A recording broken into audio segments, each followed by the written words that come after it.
तो चलिए, आज राजस्थान की एक बड़ी ही दिलचस्प लोक कथा में उतरते हैं जो एक रहस्यमयी तालाब के चारों ओर घूमती है। ये कहानी है डर की, जिज्ञासा की और एक ऐसे सच की जो सबसे छिपा हुआ था। कहानी की शुरुआत होती है लूणसर गांव के बुजुर्गों की इस सीधी और डरावनी चेतावनी से। सोचिए, एक ऐसी जगह जिसके बारे में कहा जाता है कि वहां जाना मना है, बस यही बात एक गहरे रहस्य और डर का माहौल बना देती है। तो चलिए, इस कहानी की दुनिया में थोड़ा और अंदर चलते हैं। मिलते हैं उस गांव से, उस रहस्यमयी तालाब से और हमारे उन किरदारों से जो इस अनकहे राज की तह तक जाने वाले हैं। कहानी का जो सेंटर पॉइंट है वो है कागा कुंड, जिसका मतलब है कौवों का तालाब। अब देखिए, ये कोई मामूली तालाब नहीं है। इसकी अजीब सी खामोशी और वो हमेशा मंडराते हुए काले कौवे, यही चीजें इसे गांव वालों के लिए एक बहुत बड़ी पहेली बना देती हैं। और इस पहेली को सुलझाने का जिम्मा उठाते हैं दो भाई बहन, धीर और गुंजन। धीर, जैसा कि नाम से ही पता चलता है, काफी निडर है, जबकि गुंजन थोड़ी सतर्क रहती है। लेकिन दोनों की जो जिज्ञासा है वो उन्हें उसी रास्ते पर ले जाती है जहां जाने से हर कोई मना करता है। उनकी इस जिज्ञासा को और हवा तब मिलती है जब उनकी मुलाकात एक बूढ़े चरवाहे केसरा राम से होती है। केसरा राम की ये रहस्यमयी बात सिर्फ एक चेतावनी नहीं है, बल्कि एक इशारा है कि कागा कुंड असल में एक तालाब से कहीं ज्यादा है। और अब कहानी में एक बहुत बड़ा मोड़ आता है। तालाब का रहस्य अब सिर्फ गांव की कहानी नहीं रहता, बल्कि एक व्यक्तिगत, एक पारिवारिक त्रासदी बन जाता है, जिससे दांव पर अब बहुत कुछ लगा है। यहाँ ये सवाल उठता है कि गांव भर के डर और एक परिवार के छिपे हुए अतीत के बीच भला क्या कनेक्शन हो सकता है। यही सवाल हमें कहानी की एक और गहरी परत की ओर ले जाता है। और फिर होता है एक चौंकाने वाला खुलासा। जब बच्चों की मां उन्हें यह सच बताती है तो उनकी जिज्ञासा सीधे एक दर्दनाक पारिवारिक अतीत से जा जुड़ती है। अब यह सिर्फ एक रहस्य नहीं, बल्कि उनके अपने परिवार की कहानी बन चुकी है। तो हुआ ये था कि कई साल पहले उनके दादा गजधर रावत एक रात मदद की पुकार सुनकर तालाब पर गए और फिर कभी वापस नहीं लौटे।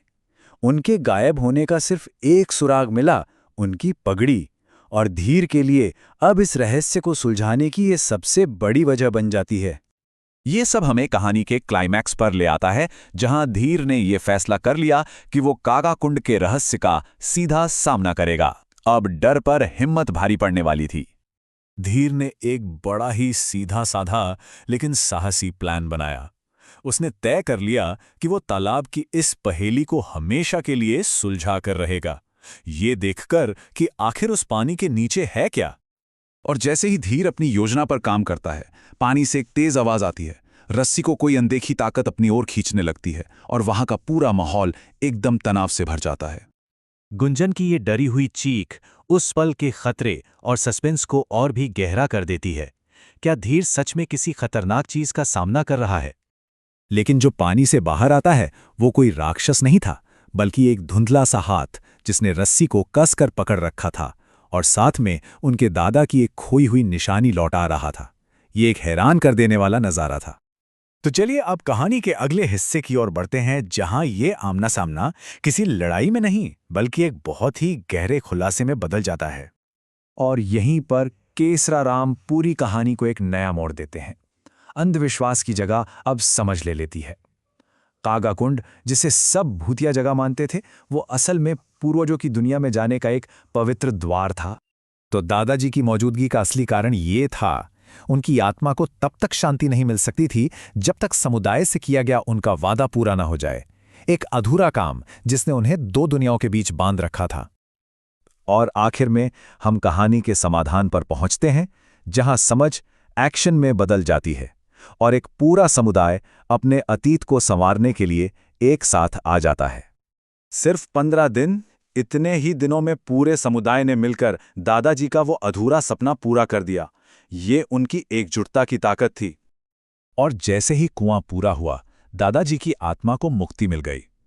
ये कोई डरावनी घटना नहीं थी, बल्कि एक बहुत ही शांत और सुंदर विदाई थी, जैसे तालाब खुद मुस्कुरा रहा हो। और इसका नतीजा, कागा कुंड पूरी तरह बदल गया। जो तालाब डर का स्रोत था, वो अब अपनी विरासत का सम्मान करने वाली एक जगह बन गया। कौवों की संख्या कम हो गई और पानी भी पहले से ज्यादा साफ हो गया।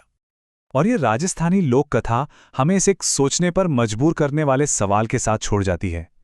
ये हमें याद दिलाती है कि शायद हम सभी की कुछ जिम्मेदारियां हैं जो हमें अपनी विरासत से मिली हैं।